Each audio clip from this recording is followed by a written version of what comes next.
Before you start a diet or an exercise routine for weight loss, you need to take a look at your lifestyle overall and make sure you have these two factors taken care of or under control to help set yourself up for success. Hello, welcome back to my channel. My name is Jody and I help you change your beliefs so you can change your body, your health, and your life. This video, I want to bring to your attention two lifestyle factors that you need to make sure are under control before you even bother starting a diet or an exercise routine for weight loss. Now, these factors are not going to directly impact weight loss, like they won't cause you to gain fat or they won't cause you directly to lose fat, but they are so important because the indirect consequences of these two things will play a massive role in whether you are successful with whatever diet or exercise routine that you choose for weight loss. And these factors are often very overlooked, but I assure you, if you take these into account straight up, you are going to be far more likely to succeed with your weight loss attempts than if you don't. So the first factor that you need to make sure you have under control is your sleep. Now, I know you're probably rolling your eyes thinking sleep cannot possibly be that important, and I'm getting 5 hours or 6 hours a night and that's enough, I feel fine. How can that possibly impact my weight loss? It does. Sleep is so important not only for weight loss, but muscle gain and fat loss and your health in general. When you actually look at the chemistry inside your body, sleep deprivation has numerous consequences that will negatively impact your weight loss attempt. Now, I must emphasize, sleep deprivation isn't going to make you fat. The changes in your body chemistry, like your hormones and stuff, won't make you fat directly, but what it does in particular is it's going to make it harder to stick to a calorie deficit, which is a requirement for weight loss. For example, sleep deprivation has been shown to increase your ghrelin, which is a hormone that impacts your appetite. So basically you are going to feel hungrier if you don't have enough sleep. It has also been shown to increase your leptin levels, and what this can do is decrease your desire to move.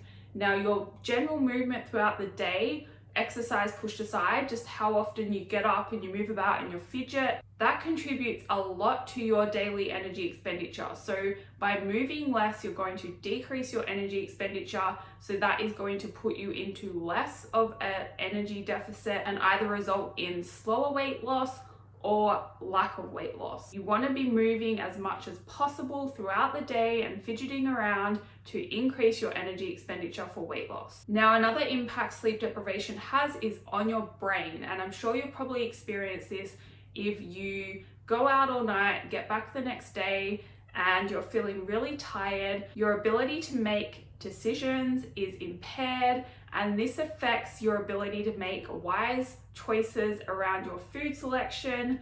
It's so easy just to grab whatever when you're feeling tired, or to say, I'm tired, I can't be bothered, I'm gonna forget about the diet for today. Now, it's already hard enough to stick to a calorie deficit or to stick to a diet for weight loss, and when you're tempted by some treat or an easy option like getting takeaway instead of preparing your own food, if you're tired and you haven't had enough sleep, your ability to choose the right action to take that is going to serve your goal is going to be impaired. Less likely that you will choose the right thing to do. The sleep requirements are individual to you, but I would suggest you need to be getting minimum 7 to 9 hours every night of quality sleep. So whilst your diet is the most important thing for weight loss, like if you're not in a calorie deficit, you're not going to be able to lose weight. Sleep is probably the next most important thing because that is going to play a big role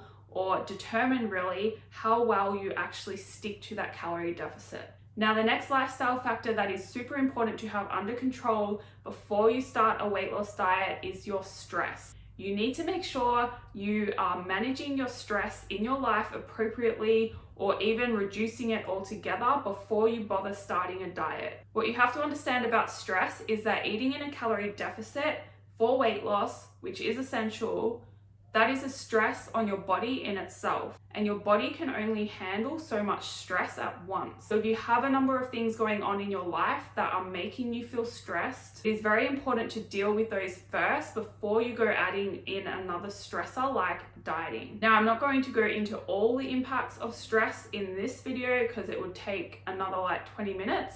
I have an article on stress that I'll link below, but in short, elevated cortisol from being stressed or too stressed has an indirect impact on your weight loss attempts by affecting, again, how well you can stay in a calorie deficit. For example, elevated cortisol is going to stimulate your appetite and give you the urge to eat. Now, you're already going to be feeling more hungry from being in a calorie deficit. You don't need extra urges to eat on top of that. It has also been shown that cortisol increases your desirability for comfort foods. So foods that are generally high in sugar, high in fat, high in calories, and are going to bring you out of a calorie deficit pretty fast if you eat too much of them. Now, sugar in particular, that can lower your cortisol. So that is going to make you feel better in the short term, but that in itself is going to create a stress eating cycle and make it even harder to stick to your calorie deficit and lose weight. Now, minimizing stress is obviously very difficult. You really need to get to the bottom of the source of the stress. But what I would suggest doing is really deal with it in your own way, whatever works for you, and lay off the dieting until you have that under control. You really want to set yourself up for success when it comes to weight loss, because the more times you fail, the more times you're going to get down on yourself and feel like that it's just not possible for you, when in reality you can lose weight no matter who you are. You just have to do things the smart way. That is all for this video. I hope it helped you. If you have any questions, please send me an email. I put the link in my description box, and I will see you in the next video.